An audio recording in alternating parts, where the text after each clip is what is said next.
Welcome to the 1000 Hours Outside podcast. My name is Ginny Yurich.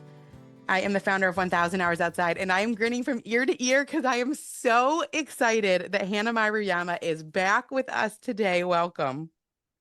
Thank you so much, Jenny. I was stoked when I got the email from you guys to come back on. I was so excited to talk to you again and really excited to go over what we're going to talk about today.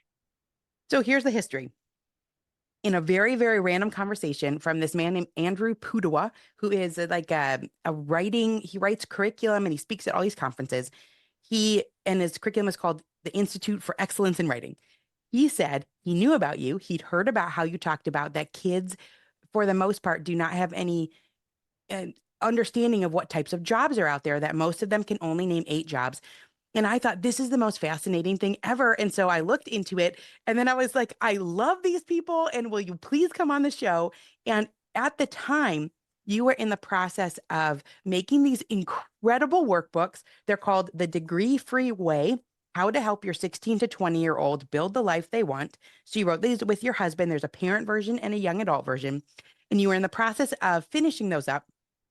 And so you were going to the typesetter, and I think that maybe you were canceling on me.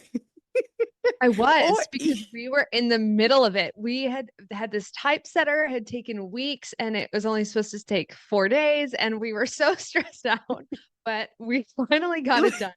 so Josh Finally told got me, it done. he was like, I think they're canceling. And I was like, no, I was like, please. I was like, beg them. I'll take any amount of time because I really want to have this conversation. I think actually, Hannah, it is the most important conversation that we could be having as parents because it affects every decision that you make throughout the entirety of childhood. So then you graciously came on in that insane time when you're trying to get things out and trying to finish the workbook. And it was a little bit shorter. And I just was beyond impressed with you, with your knowledge, with the information. And people ask me a lot. We've got, I don't know, maybe 375 episodes that I've taped. Most of them are interviews.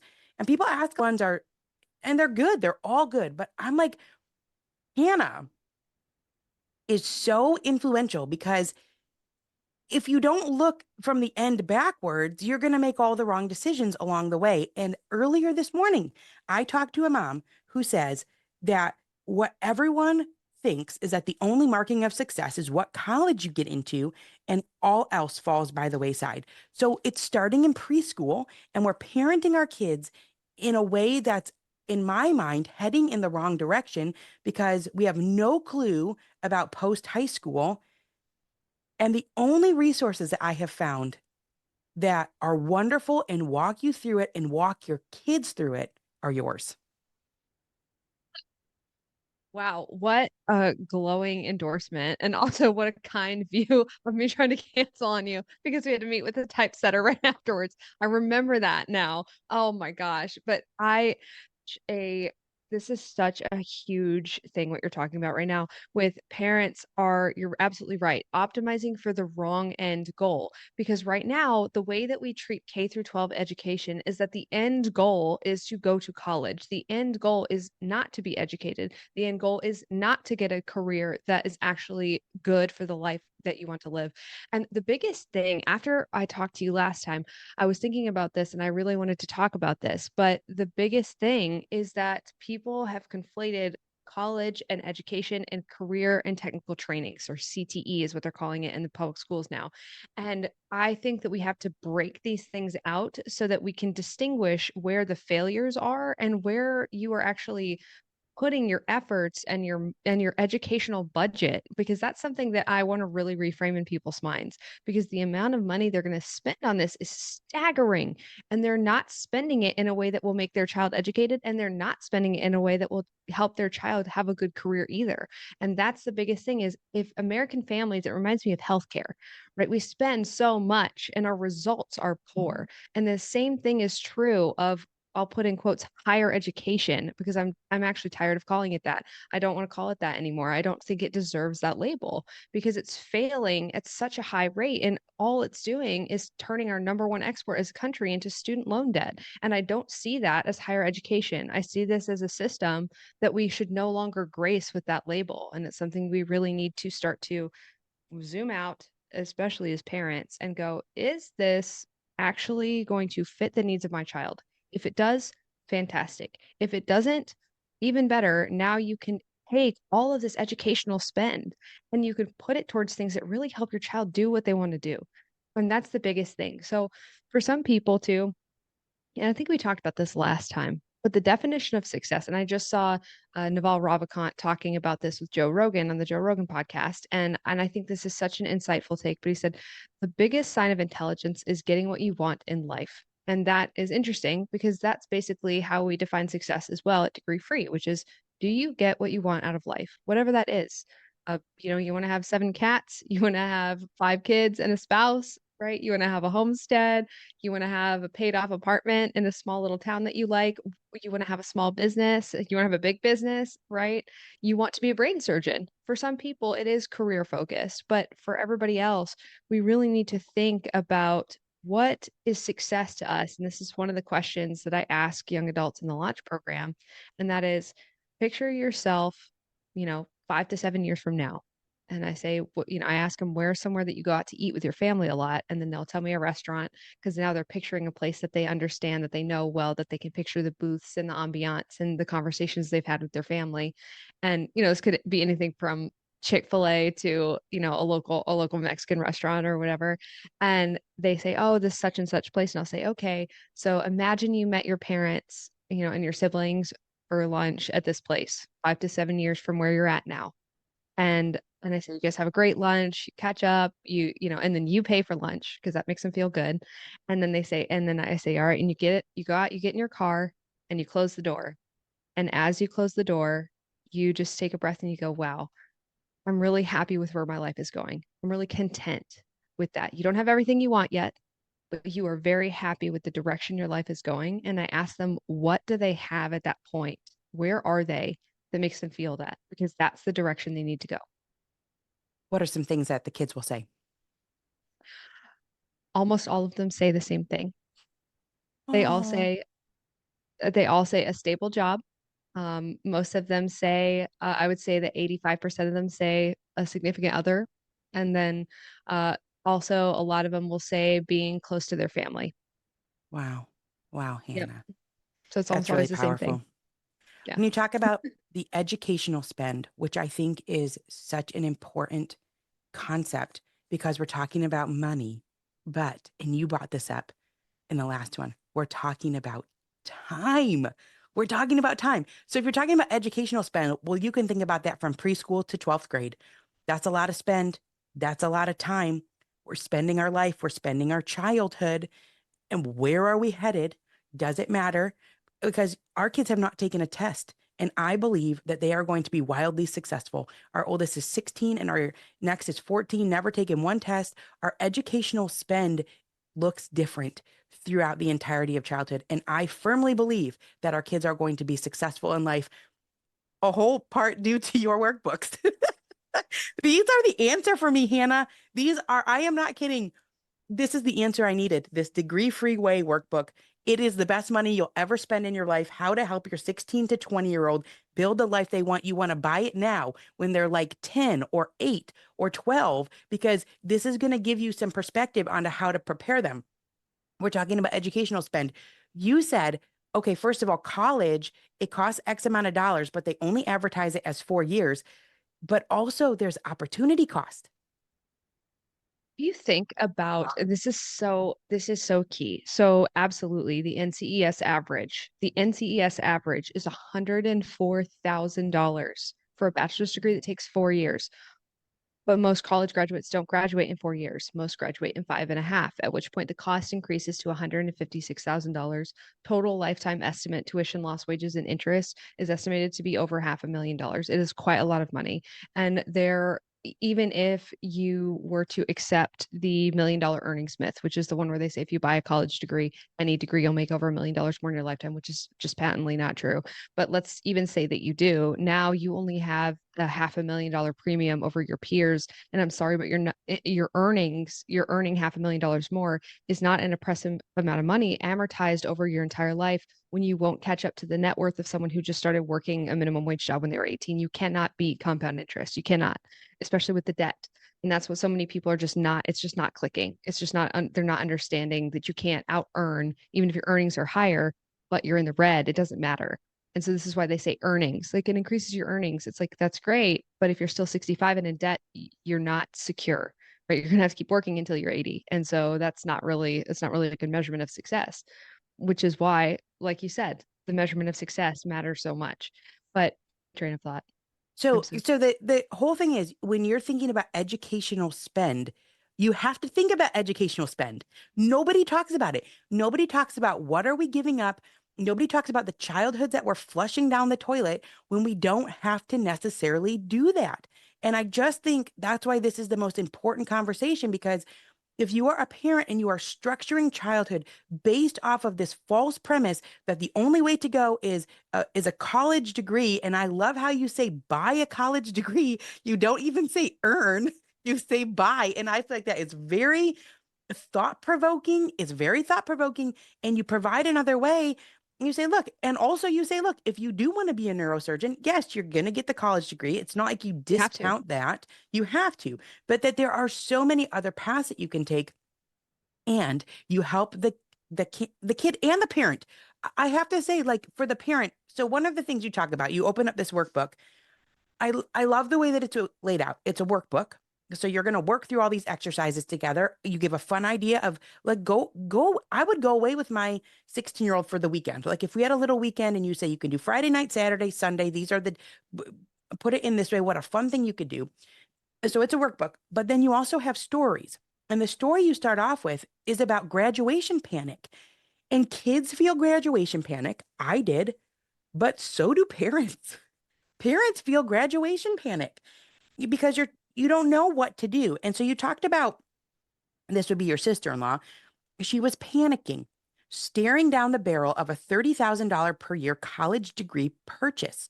No wonder she was stressed. She was sitting there trying to decide how to spend money she didn't have.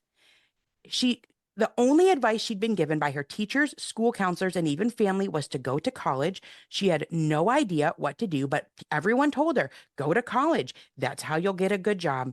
And then you and your husband told her, you don't have to go to college.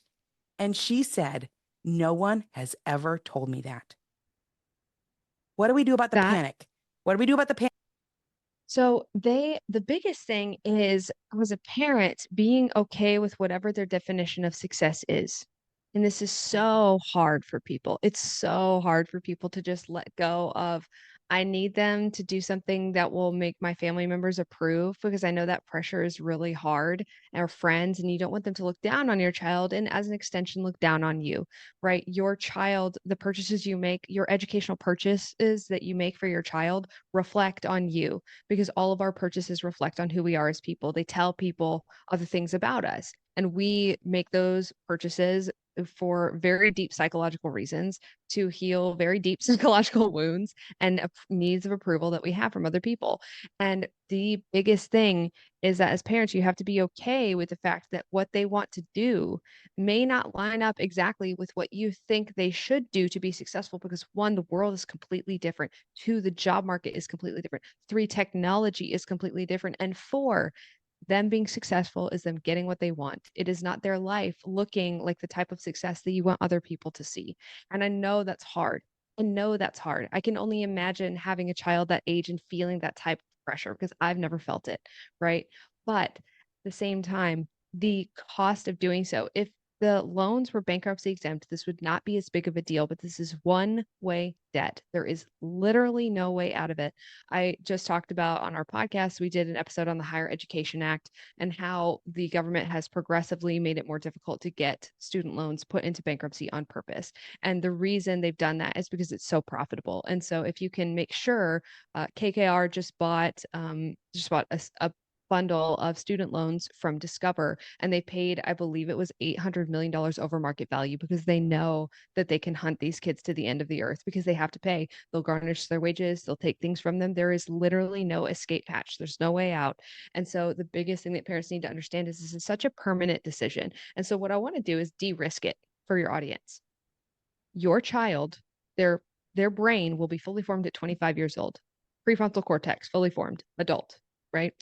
Not only will their brain be fully formed, something that I think parents need to understand is that the reason that there's so much pressure to put your kids into student loan debt and sign on the dotted line at 17, 18 years old is because it is tied to your income and they want you. They want your money. Your child doesn't have any money. They're okay taking theirs, their future earnings, but they want your money. And so they're going to reach through to you, try to reach through to their grandparents, which are also being tapped out. That's one of the largest cohorts taking on student loans right now, and not for themselves, for grandchildren.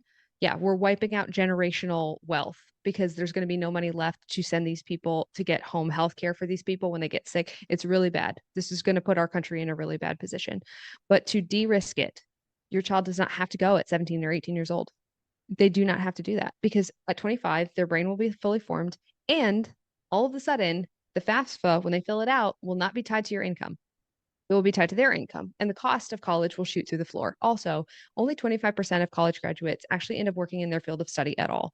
And I think that the reason that is because we send children into student loan debt to buy degrees based on a feeling or based on some high school personality trait or high school interest at this age when they don't know what they're doing. They've never shadowed, they've never been around that type of work. And so what they're picking is not going to work for them long term because they're going to change so much in that amount of time.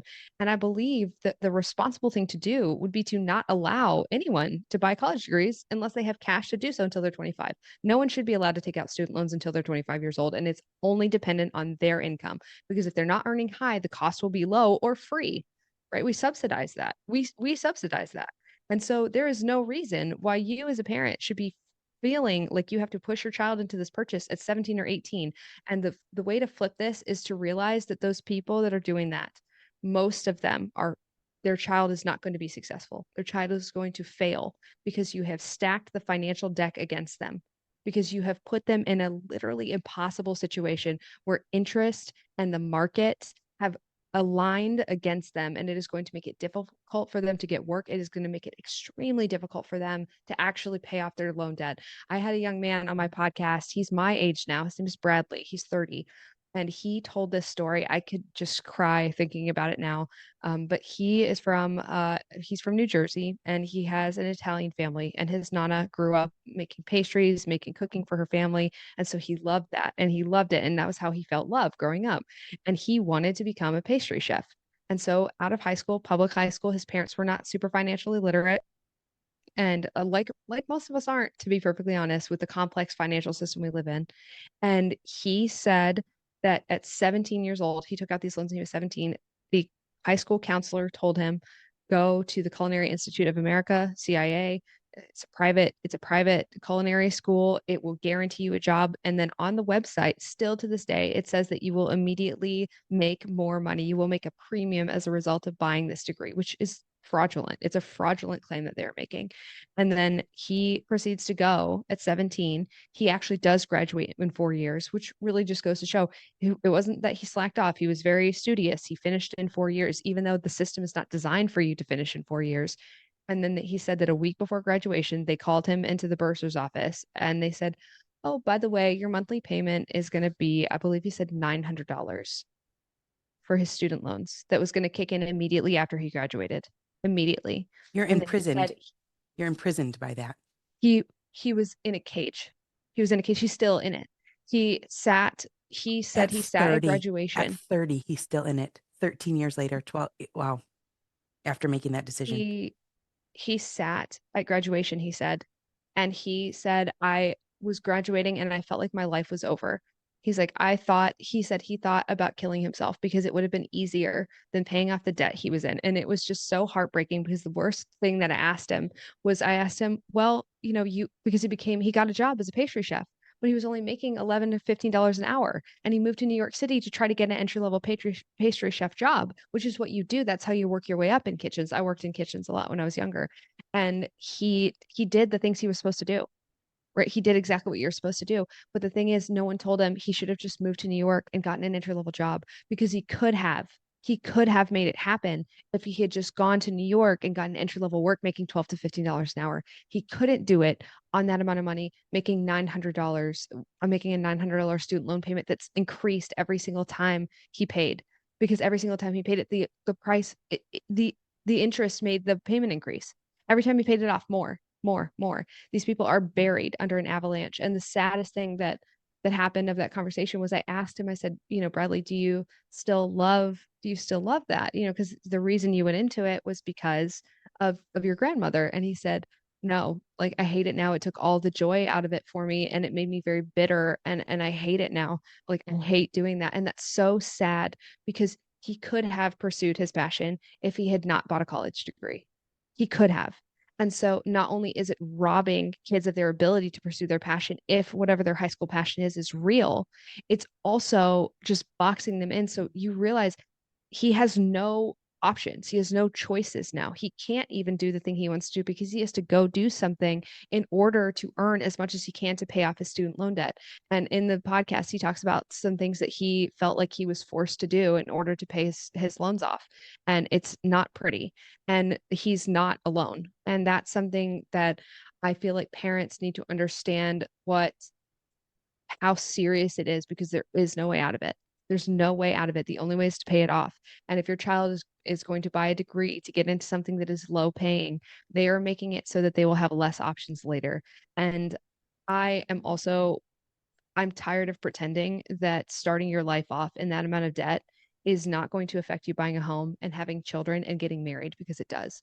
And if people care about their children having children and feeling like they have the space to propose to a spouse and have pets that they want and take trips and actually live a life that they're really happy with and content with, they have to consider this very, very carefully because you get one shot, one. And if you do it wrong, it will ruin the rest of your child's life. It is not dramatic to say that because of the way the debt is structured. And a lot of people, the pushback I get on this is like, well, why aren't you worried about that? I am worried about that. I recently went to the Bitcoin conference while I was there. I talked to RFK Jr. And I asked him about some sort of federal precedent to make it so that the Higher Education Act is reversed and student loans are eligible for bankruptcy again in order to help colleges actually be ethical again, because that would really help. And then I've also written a college lemon law, which is basically a law that makes the colleges co-sign the loans and makes them have to hold in reserve money to refund students who do not reach their educational or career goals, since colleges have decided that they can claim that they accomplish both of those things. Wow. The whole thing feels Yeah. like a big old scam. And here's why. Because we take our kids and we put them in this system that allows them to have no direction. It facilitates, I don't know how to even say it. When you go to K-12 education, you have no direction because you do what everybody else does. You don't have any time to pursue other things outside of sports, maybe a little bit of hobbies. And so then you get to that panic spot where you have no direction because you've not had any time to figure out what you love in life, what you love to do, what lights you up. And I know you even talk about this isn't even about what you love, like it's about what life you want. You haven't even thought about it.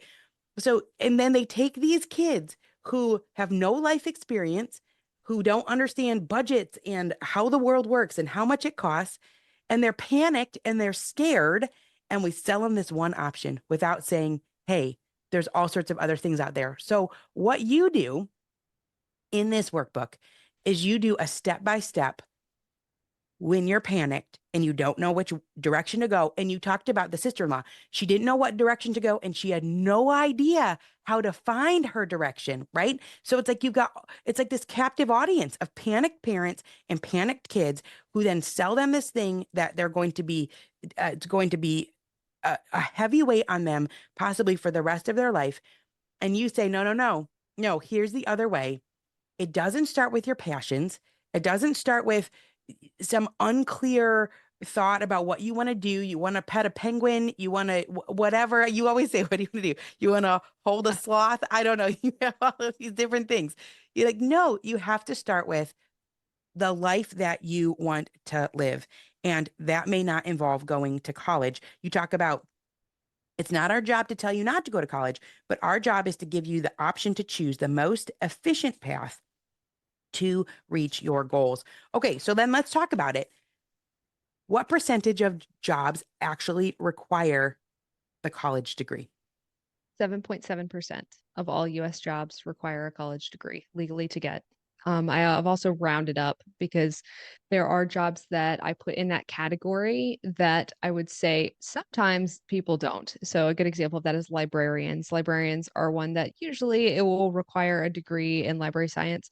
And sometimes if it is a public library, that will be a legal requirement. But there are also some libraries in rural communities, inner city communities, and also private libraries that do not require you to have a college degree in order to be a librarian. And so that's a good example of one that I just put all of them in that category just in case.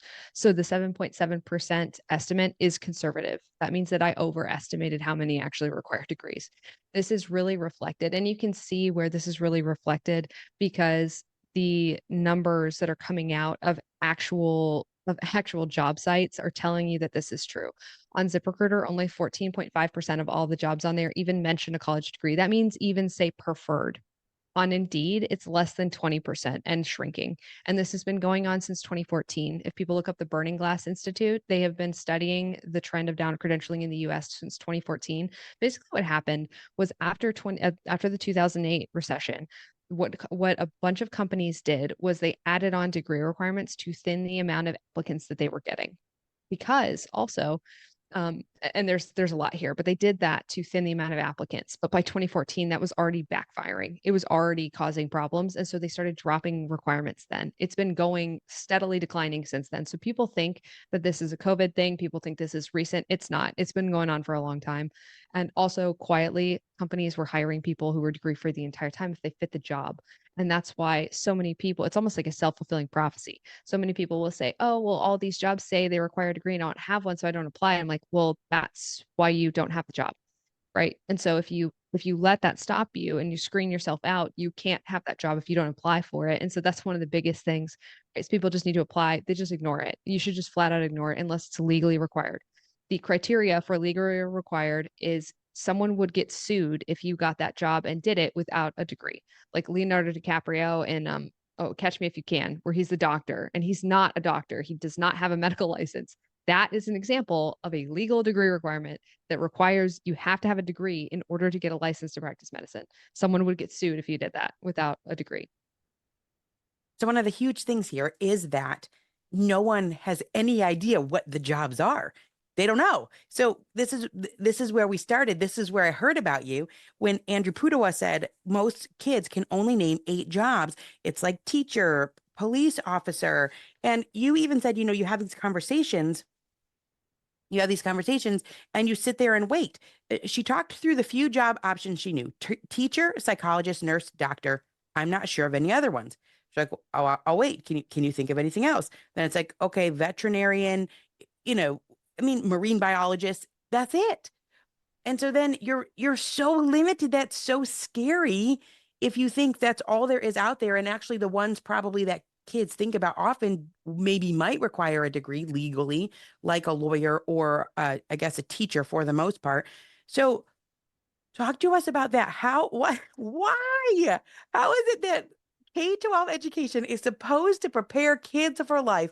This is my life experience, Hannah. And you talk about your life experience. You got your degree and came out making less than you did when you were working in the restaurants. So my life experience is no one said anything about the jobs that were available. And I just became a teacher because that's all I knew that I could do. Yeah, it's Ryan. I think Ryan's experience, because I'm degree free. So Ryan's experience was that yes, he went and Oh, got that an was economics Ryan's. Okay, degree. because And you, then, yeah, you but wrote you're this book right. And together. then he started yeah, he started making less. And so Ryan and I switch off different we each tell stories because we've both had from different sides of the experience, you know. And also people can't see Ryan, obviously they can just see me, but my husband is Native Hawaiian Japanese. And so it was very interesting. While my nephew was recently here and he is 16. And while he was here, we were talking to him about what he wants to do. And he, interestingly enough, of course, even though we do what we do and you can only get your family to listen to you so much, but he he was, if we were going to say, you know, what do you want in life? And then we start talking to him because he came in, oh, I want to be a personal trainer. And it's like, okay, well, we know why he wants to be a personal trainer. His dad is a personal trainer, right? Which is totally fine. But we said, you know, why do you want to do that? And he said, well, you know, it's a good job and I'm gonna go get you know, a kinesiology degree. And it's like, okay, whoa, hold on. Why don't you why don't you see if you can get a couple clients first? Because that's actually what personal training is. It's sales, it's marketing, it's business ownership. It's not going to get a kinesiology degree or a sports medicine degree, which also has really awful ROI a lot of the time. And he just went, well, that's what you have to do. And I said, no, no, you don't have to do that. I said, let's swipe this. What do you want? And my nephew is from Hawaii and Hawaii is extremely expensive. And so we asked him, like, what do you want? And he said, well, I'd like to live near the family. You know, he wants to stay in Hawaii and he wants to live near the family. He wants to own a house. He wants to own a house in Hawaii. Okay, well, you can't afford to spend what UH currently right now, I believe it's out of state is $198,000 for a 4-year degree. For him, it would probably be close to $100,000. And you know, we just were pretty frank with him. We're like, hey, that money is not there for you to do that. So what's the plan? Because if you want to get married, and he said he wants to have 3 kids, and he said he wants to stay in Hawaii and own a house, and it wasn't even a big house. He doesn't want a crazy house. He just wants a normal house. Okay, well, you have to think about one, how you're going to keep yourself out of debt because the amount that he would need to pay for the house is quite literally exactly what he would have to pay for the degree for a down payment. If he does that, he will quite literally not be able to do the other things that he wants in life. And you know, it was one of those things where it's just so key to work backwards about what they want and then find what works, right? Because personal training as a business definitely could work. He could definitely build that into a business. It's profitable for him, but he doesn't need a degree to do that. He does not. And so this is where we have a lot of kids that just think they have to buy degrees to do anything. They feel like they have to buy permission to start things, to try things, to do things. And homeschoolers are so well positioned, better than anybody to make sure their kids do not feel that because you don't have to make them feel that way. You control how they feel. You control that pressure on them. You as a parent are a shield against against this pressure to make a bankruptcy exempt 6-figure purchase at 17 and 18 years old. You have to stand in the way and make sure that if your child's going to do that, it is because that is the thing that they must do to achieve the goals that help them live the way they want. If they do, great, great. If they don't, you have to just stand there, just hold the line and just let them figure that out. And that's so key because, and again, this goes back into the educational spend, but for homeschool parents especially, you have an outsized ability to equip your child to be educated and also to have career training before they go into the job market. Homeschoolers demolish public school kids by every available metric. It is not hard. Homeschool kids are already more educated than public school kids. They just are. Okay. They're also more educated than a median college graduate because they only read 7 books a year. And I think at that point, 3 of those books are probably like fairy fantasy novels. And so it's not difficult for your child to be more educated than a college graduate. What is difficult is understanding that you don't need permission to help expose your child to different shadowing opportunities. You don't need permission to buy courses for your child that teach them hard technical skills. You don't have to buy permission from people to take your child to the Small Business Chamber of Commerce where you live, to Toastmasters, to language learning opportunities and meetups that are literally sometimes free. And this is where I want to see people actually be educated. I'm tired of college, which is just debt for a paper that is not applicable for one, education, or two, for career training at this point. I want to see people reclaim that. I want to see people who can speak different languages. I want to see people who have thriving arts hobbies. Like they have pottery, they have dance, they sing, they do things in their community. They create things, right? They go help out at a local 4-H farm. They do things that matter, that actually teach you, that help your brain to thrive. They go to chess clubs. That's what education is. They go to the Institute for Excellence in Writing, right? They start to write books. Your kids don't need permission to write books. Your 16-year-old wants to write a book, they can do that. You're homeschooling them. They can do whatever they want. And they can build this foundation for one, entrepreneurial schools going into an economy that is going to increasingly favor talented contract workers. And that is something too that you can do to set them up for one, financial success, but two, also just life success. Because if they have more control over how they earn money and they build those skills early, they will be so far ahead of so many other kids. Because all you have to do right now, put your child ahead of 50% of the population of the US, is not put them in student loan debt. That's all you have to do. Nothing. Don't co-sign the loans. Don't put them in debt. And they are already 50%. They're ahead of 50% of the country if you just do that. And that's such a huge thing for parents, because I know it feels very scary not to push them into a structure that's there. I know it does. I know it does. But it should also feel scary to push them into all that debt. And for whatever reason, that's where we're going. Our daughter is 14 years old. And I just have to give props to you, Hannah. I mean, this has really opened up my world. I definitely have the conviction that childhood is not meant for all of this seat work and sitting, but I definitely felt nervous. I'm like, okay, we're getting close to the end here. And along you came. Thank you to Andrew Pudawa, and thank you for coming on our show, even though you were trying to get these books out. And now I have these workbooks, and I was like, oh, the answer. This is another thing. Sometimes you make a choice and you don't know.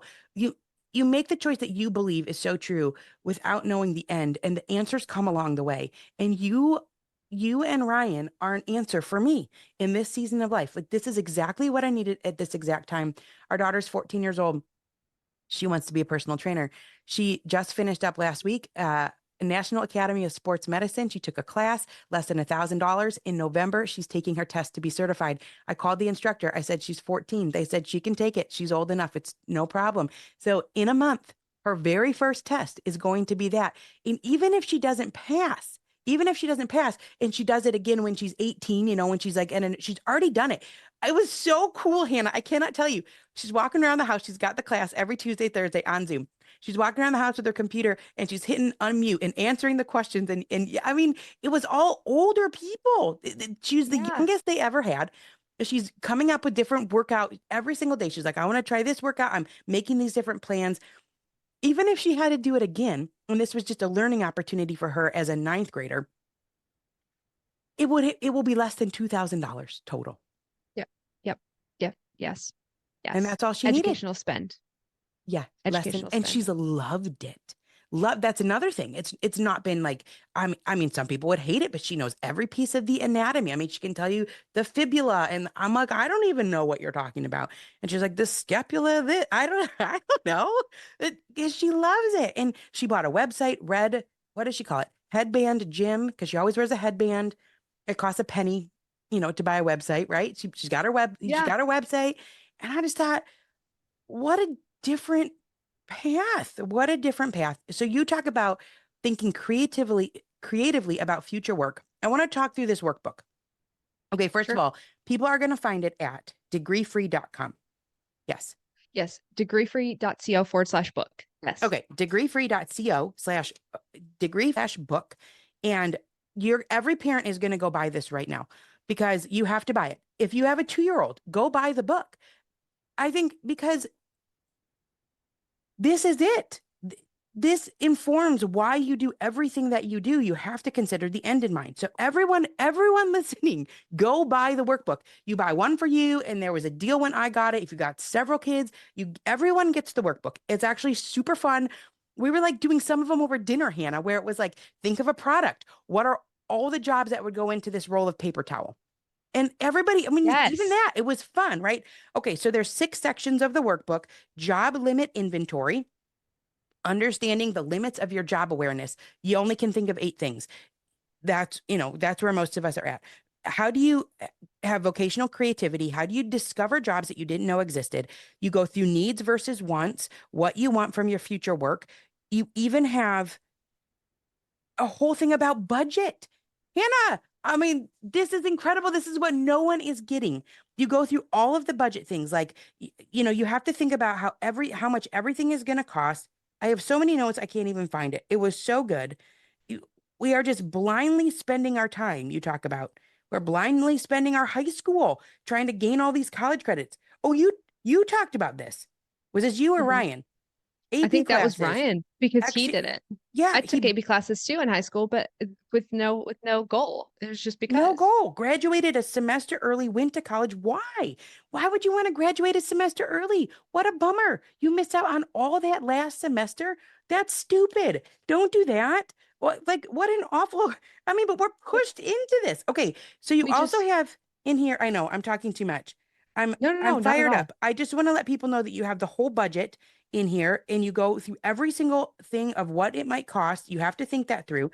But then you also do the degree free way, how to filter the job opportunities to see what opportunities will match. And then you come up with this is so clever, your degree free three. Yeah, that's very clever. Good wording, Hannah. And that's three jobs you can start pursuing today, how to figure that out. And then at the very end, you go down the legal requirement. Do I need to buy a degree to get that job? What a workbook. This is incredible. What I want to talk about now that you gave people the overview of it, which was so good, is now that you have the degree free three, this is not an easy process. The reason people don't do this is because it takes hours and hours and hours of research on top of the book itself. And we know that because that's what we do in the launch program. And it takes us weeks to go through that process for every individual that comes through the program. But for parents, let me tell you how to reverse engineer this now, because that was one of the pieces of feedback we got that I would not call it negative, but where people like, I thought this was a list of jobs. A list of jobs that do not require college degrees would be 3,333 pages long with no glossary, with no context, with no nothing. Just here's the job and this is what the job is. It would be out of date every 2 weeks because those things change constantly. Not only that, but if people can't use the internet to look up the jobs, they're not going to read through a 3,330 page book. Just for context, that book would be I think that book would be 80 pounds. To be huge. It would be this big. No one wants that. So people have been saying, oh, I want a list of jobs. I'm like, I promise you, you do not want a list of jobs. That would not be useful to you. What you want is to go through this process because you don't want to overcomplicate, because having too many options is also just as bad as having too few options. It's the same. And so what you want is you want to change the way your child thinks about this. Take the top three that fit their needs that they're also interested in, because now you do have passion and you do have their needs met. And then you go and you look up those job listings and you see in the job descriptions what they're asking for. You ignore experience and degree requirements always. And what you do is you look through and you see, what words do I not know? What software do I not know? What hardware tools do I not know? What licenses are they asking for here? What certifications are they asking for here? And then you decide from with your child which one is the most high impact for them to pursue. Jenny, exactly the way you did it. Literally exactly like that, because that's how it's supposed to work. Because you go, all right, what fits your needs? And then from there, okay, what is the minimum effective dose here to get into this industry and to get into this field? Because they can always go further up and further in, right? They can always go deeper into whatever industry that is. Like for your daughter, I am sure that if she continues on the trajectory she's at, she's going to have to learn digital marketing. She's going to have to learn social media marketing. She's going to Ah, maybe even and have we to learn already how to know run that. paid, yeah, I mean, paid that's another ads, thing. SEO. Yep. But Yeah. she can niche down. Yep. She can go into fitness for women who are postpartum. She can go into fitness for like former D1 athletes. She can go into fitness, she can go into personal training for busy homeschool moms. Like she can niche down and then stack the skills that she needs to become extremely good and extremely knowledgeable, and she can follow her curiosity wherever it goes. And this is how people end up in their passion, working in their passion, the way that I am now, because I didn't have to worry about debt and there was a roof over my head and clothes over my back and food on my table, so that I had the freedom to feel like I could pursue my interests and the problems that I wanted to fix in the world. And that is exactly what will happen if your daughter just continues to do what she's doing now. That's how it's supposed to be. This is how you end in Oh, your passion. And you and change the Hannah, world that way. it's so cool because when you say that, and there was something that changed my life a long time ago. Is John Holt wrote this book called Learning All the Time, and he was talking about how kids should see more of the adult world. That's it. That was the blanket statement. And that changed my life. I wasn't showing my kids any of the adult world. I was just telling them what to do. And so I changed the really the only reason I sit here is because of that paragraph of that book, because I started to be more serious then about 1000 hours outside, not only because I'm passionate about that, but also as an avenue to allow our kids to see adult work. And so it's been about 8 years since I read that book. And now I have all of these skill sets I could pass down to them: how to do a podcast, how to publish a book, how to do social media marketing, how to niche down, how to build relationships. Like, so the the path has included me and my own growth. And so all of those skill sets are now, they're already in our family. They're Mhm. already here. And so what a thing. What a thing that that counts. That counts. And also, I just, like you said, I've read 120 books this year. I think is what I'm at. What? I started a Goodreads account. Yes, and I'm so excited. I'm at 120. I'm like, Whoa. uh, here's the thing. That counts as learning. That counts as growth. Like, that Yes. actually matters. And it doesn't have to be from some university. hmm I'm sitting here right now. It's funny because when you first start building something online, you stop reading. I used to read voraciously, and recently I have not been because I've been doing so much work, but I just picked up, got my Aristotle right here, and I was like, I need to go back through this because I need to go back and I need to actually just open my mind up again and learn more about logic. I need to learn more about history. And I was like, guess what? Open a book. Yeah. Open a book. The Yeah. beauty, and that's the beauty of reducing back down education to what it actually is. And this is why I'm so passionate about calling college education and not doing that, because what it does is it puts up a wall that doesn't need to exist. You create a walled garden around education, which is something that is accessible to everyone everywhere in the entire world. Everyone has the ability to and the access to better themselves as long as they can read. And that's something that I feel so strongly about. And that's why just blanketing people with the term educated when they bought paper from a college, I'm not about it. I won't do it because there are people who are far more educated than your most educated PhD, right? And then your most papered PhD. And that's because they read and they're intellectually curious and they question and they think.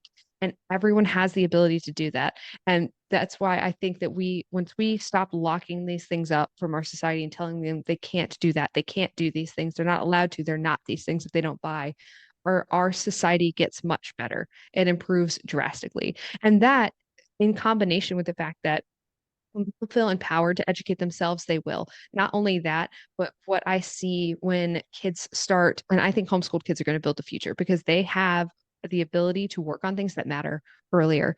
And while everybody's going to have their opinions about Bill Gates, but if you look at a lot of really high up tech CEOs, a lot of them, the ones that have built the companies that are currently worth the most, many of them have extremely similar stories. Married to parent homes with the support to be intellectually curious when they were 13 and 14 years old. You see that with a lot of really successful actors, with a lot of really successful performers, with a lot of really successful business owners, is that they were allowed to explore and try and do things earlier than everybody else. And no one told them to buy permission to do it. And when that happened, and when that set a precedent in their life for them to just teach themselves the things they needed to know and then execute. And that going into the future, especially with AI, and for your audience that listened to me before knows that I have a background in AI. That was where I was before I started running Degree Free, was AI and machine learning for Fortune 50 SaaS companies. That's what I was doing.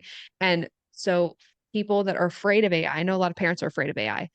Don't be afraid of AI. The future is extremely bright for people that know how to cultivate extremely valuable human skills, like your daughter will have, and for people who know how to work on the things that are on the types of machines and AI that are going to run the future. Those are the two things. Your children can become amazing artists, amazing salespeople, amazing personal trainers.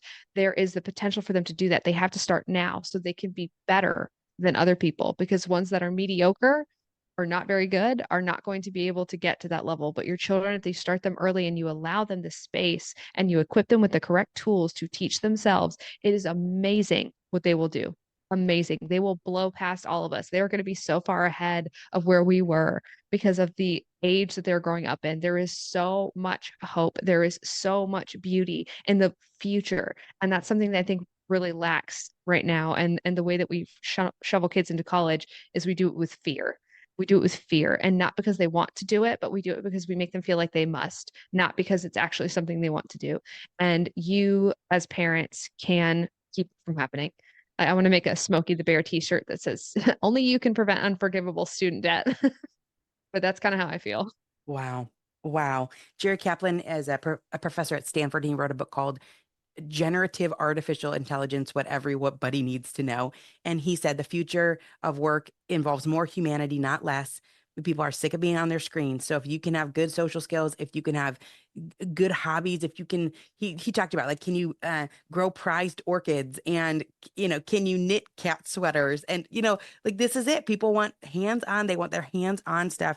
And I just thought that was so hope filled as well. And those are things that you can do starting really young. I loved this. Every product we use. Okay, so you say understanding the huge network behind everyday items and experiences is key. One of the biggest problems is not knowing what jobs are out there. So every product we use and every single service we enjoy comes from a web of skilled people. From a cup of coffee to a movie night, every experience is a puzzle of professions. Oh, I just love the way you worded that. But nobody talks about that. Nobody. We were with a guy recently. We did a 1,000 hours outside trip to Moab, Utah. And one of the guys on the trip, one of the dads, he works for like SAT. He works for like the testing. I was like, I never in my life thought about that as a job. Like, nobody talks about what they do that's outside of the 8 things that everybody can think about. Why don't adults talk about what they're doing? They don't know. They Hmm. don't know. This is one of the core reasons that Ryan and I struggled with. We got because we've sold, I believe there are 10,000 families now in the US in every single state in the country that have used the degree-free way, which is so. But That's amazing. the cool, also, we got tons of inbound inquiries to teach it in public schools. And I was really, really hesitant about that. And I'm hesitant about that because right now, a lot of what we deal with is the fallout of the public school system being completely unable to guide kids through this, which is so unfortunate. But the reason is because, and I only have 4 close friends in the world, and one of them is a speech language pathologist in a public school. And while it's so dear to me, she has no vocational creativity, none, zero. And were I to give her something like this, it still really limits her with what she would think that other people can do because of the way that she has been taught and what is possible for kids. I've had kids come into the launch program who were on IEPs, which in the public school system is, like a performance, basically a performance plan for something's wrong with you. You have a learning disability. And a lot of times they don't have a learning disability. School is just not a good system for them, and it's failed them because it's not good at individual tailoring of education, because it's not designed to do that. It's designed to sell student loans. And so when they can't sell student loans to these kids, they leave them by the wayside. And but they come into the launch program, and I've had several that went on to learn software development skills. They're going to be fine software developers. There's no reason. But had we given this to a school, they would have told them, no, like you can only go into the trades because that's their default. And Wow. what on the flip side, then they're telling these high academic achievers, the 5.0 GPA kids, which is a real thing now. They're saying, "Oh, well, you need to go into like no, you need to go become a doctor or whatever, like, whatever paper profession they should go into," as opposed to telling them, actually what you should go into a trade because this is a good fit for the type of life you want to live, and the skills you want to learn would help you to build a business that would be really successful. And so both kids are being underserved in different ways. And that's the biggest thing that I see coming in. And so that's why we really struggled with the decision to give it to the schools, because if I think that if this is given to teachers who don't have the correct mindset is really key here. And if you don't have the correct mindset going in, you're going to limit that I'm afraid the teachers are going to limit certain kids and they're going to use our method to limit certain kids, which I am not about because that's the whole point. It's to Yeah. not do that. Um, but it's such an interesting thing to see though, how everyone who comes in gets a different result, right? And it's completely based on their needs. It's completely based on what they want. And that's why it's so important for parents to go through the book with their kids, because that's why we designed it to work for parents. That's why there's two. One is for you to sit there and do it alongside them so they don't feel like you're lurking over their shoulder. You know that teenagers hate that. And it makes them feel like you're doing something together as opposed to standing over them and making sure they fill out something or grilling them, which they hate. And then it's basically just designed to help you also shift your mindset at the same time, which clearly is the biggest thing. Because if you as a parent feel that this is possible and you start looking at things in a more dynamic way, all of a sudden the way that you thought the puzzle looked just shatters. And there's just all of these different things that you can go, we live in 2024 in the United States of America. There is almost nothing that is off limits to you as a parent to pull into your child's orbit, especially when you put $100,000 spend behind it. If you for a quarter of that, what you can do investing that money into your child is just unbelievable. Anything from tech to trades. And the last thing I want to say is that I've recently seen, and this is such a such a double-edged sword, this, but recently people have been talking about, oh, America's Next Millionaires are plumber and HVAC. And one, I saw somebody referring to those jobs as non-traditional jobs, which is patently insane because they're the most traditional jobs that you could ever have. But Jenny, do you see how that's college marketing? They have labeled the trades non-traditional. College is traditional, even though most people have never bought degrees. Never. In the history of the United States, most of the employed workforce has never bought college degrees. But now it's non-traditional to send your child to apprentice in a trade. How is that non-traditional? That is the oldest form career training. They're doing It's the the same with the oldest form. food. They're doing the same with the food too. The farmers that just farm, they're like, that's abnormal. I mean, I just it's saw all you marketing. post about that. That's exactly it. Wow. I saw that exact post that you're talking about from what was his name? Was his name Josh or the guy From that the farmer Joel, that you had? Joel Salatin. Joel. Yeah. Yeah. Yeah. Great. Yeah. Yeah. Fantastic. It's all a twist. It's a big old twist. We are blindly spending our lives.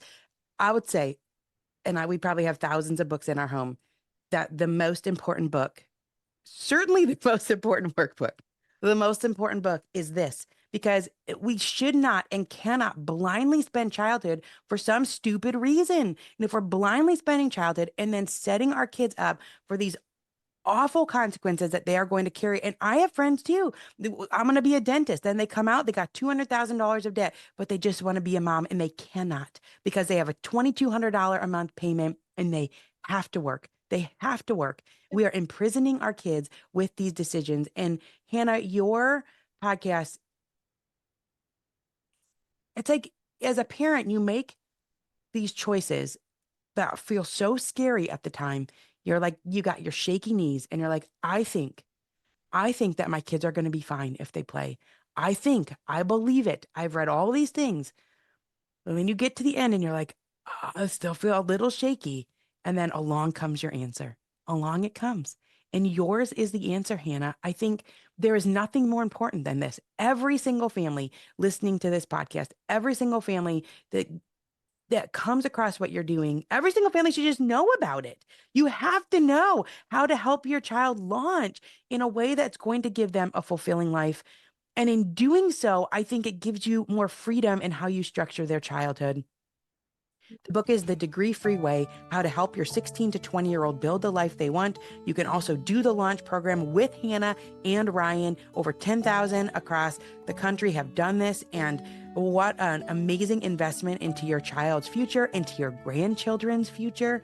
This is generational. You don't know where it's going to go, but it's really going to have so much good. You wrote, degrees are optional, skills are required. Degrees should always be a last resort, not a first option. They are the most expensive, most time-consuming, and most risky. Every other option should be considered first. I adore you, Hannah. You have really changed our life. Thank you for being here. Thank you so much, Jenny.